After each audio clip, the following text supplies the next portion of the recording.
அனைவருக்கும் இனிய வணக்கம். ஒரு குட்டி கதை. வைரம் இயல்பாகவே பளபளன்னு இருக்காது. அந்த கை தேர்ந்த ஒருவரிடம் கிடைக்கும் போது மட்டும்தான் அந்த வைரம் பளபளனே மாறும்.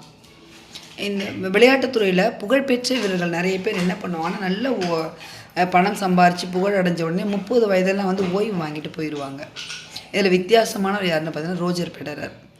அவர் என்ன பண்ணார்னா, தன்னுடைய 30 வயசுக்கு மேலே தான் சர்வீஸ் போடுறதுக்காக ஒரு கோச்சரையே நியமிக்கிறார். எப்பொழுதெல்லாம் தன்னுடைய பலவீனம் அறியப்படுதோ அந்த பலவீனத்தையே நம்ம பலமாக மாற்றணும்.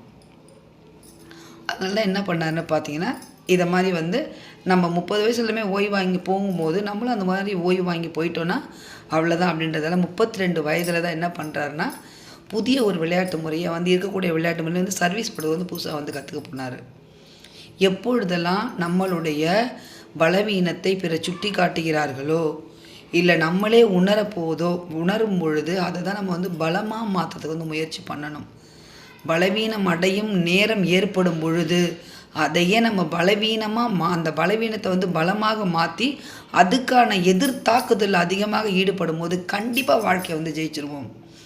முயற்சி செய்வோம். பலவீனம் என்பது ஒன்றுமே கிடையவே கிடையாது. அதை பலமாக மாற்றுறதுக்காக தான் அந்த பலவீனமே ஏற்படுது அப்படின்றத நம்ம என்ன பண்ணணும்னு பார்த்தீங்கன்னா, நம்மளுடைய குறிக்கோளாக எடுத்துக்குவோம். நன்றி.